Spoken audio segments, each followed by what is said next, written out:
여러분 안녕하십니까? 2022년 4월 12일 화요일 좋은 아침입니다. 오늘 매일 한 절 큐티 본문 말씀은 요한복음 18장 12절부터 27절까지 말씀입니다. 말씀의 제목은 두 종류의 신문입니다.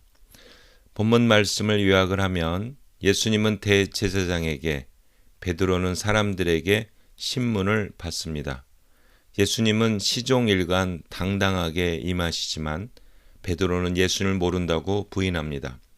오늘 제가 묵상하는 큐티 한 절 말씀은 요한복음 18장 17절입니다. 이 문지기 여종이 베드로에게 당신도 이 사람의 제자가 아니요 하고 묻죠. 나는 아니요 하고 베드로가 대답하였다입니다. 베드로가 예수님을 이제 3번 부인하는 내용이죠. 예수님께서 이미 그것을 아셨죠. 네가 닭이 3번 울기 전에 나를 부인하리다. 3번 부인하리다. 이렇게 얘기를 했습니다. 예수님이 아시고 베드로는 절대로 그렇지 않습니다. 주님, 저는 주님을 위해 목숨을 바칠 각오와 준비가 되어 있습니다. 이렇게 당당하게 얘기를 했지만 오늘 본문에 보시면 여종에게, 여러분 그 슬레브는 사람 취급을 받지 않던 시대입니다. 그런데 그것도 여종에게, 특히 여자들은 더 그렇죠. 당시에. 지금은 안 그렇지만 그런데 그 여종 앞에서 벌벌 떠며 나는 아니요 이렇게 대답을 했습니다. 비참하죠. 나중에 보면 베드로가 닭이 3번 우는 걸 보고 펑펑 울었다. 그리고 전설에 따르면 베드로는 새벽에 닭이 우는 소리를 들을 때마다 눈물을 흘렸다. 뭐 이런 전설이 나옵니다. 베드로에게서는 가장 최악의 상황이죠. 가장 바닥에 떨어진 상황입니다. 저 이름도 영어로 베드로입니다. 저는 베드로를 좋아합니다. 이런 상황에 있을 때 우리는 절망이 되겠습니까? 저는 사실 이 내용이 참 은혜가 됩니다. 뭐가 은혜가 되냐면 첫째로 예수님은 다 아셨다는 거죠. 다 아셨지만 베드로를 책망하거나 막 다구치거나 한 적이 없습니다. 요한복음 21장에 보면 예수님께서 부활하신 후에 디베라 바닷가에서 베드로를 다시 만나시죠.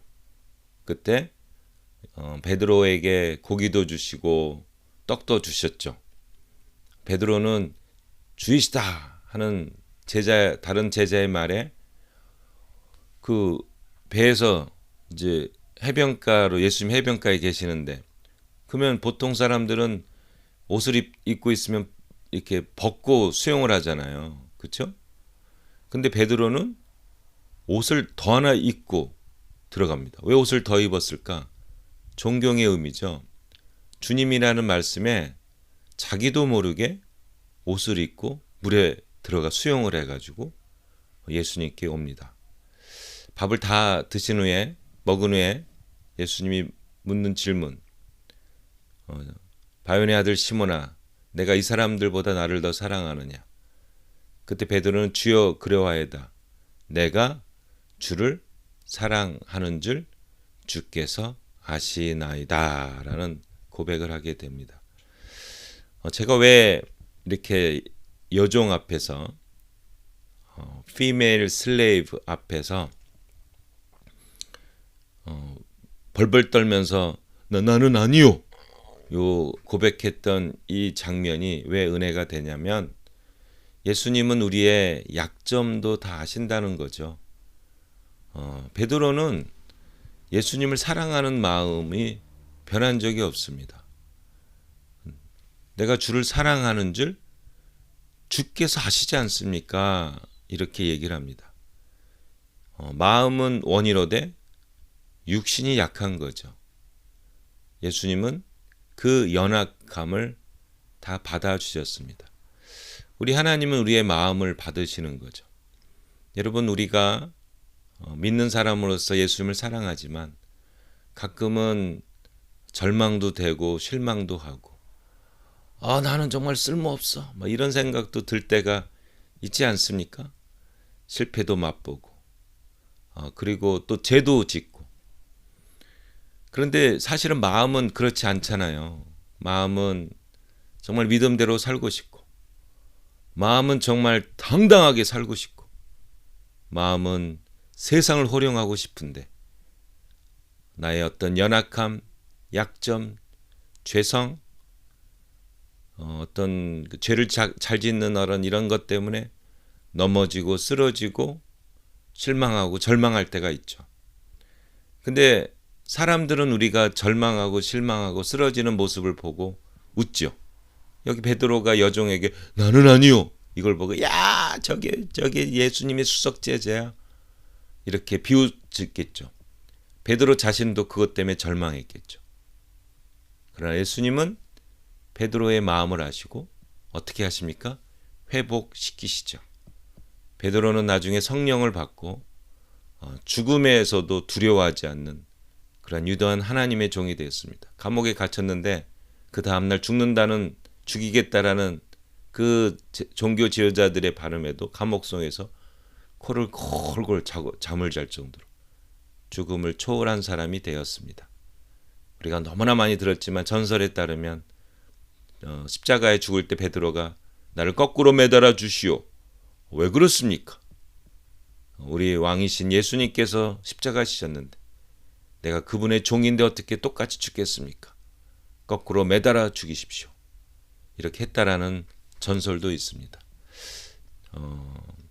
맞겠죠? 참 믿기지는 않는데 십자가를 거꾸로 매달아서 그렇게 설치하기도 어렵잖아요. 사실 누가 귀찮은데 그렇게 거꾸로 이런 말하면 안 되죠. 하여튼 그만큼 베드로가 변화된 것을 알 수가 있습니다.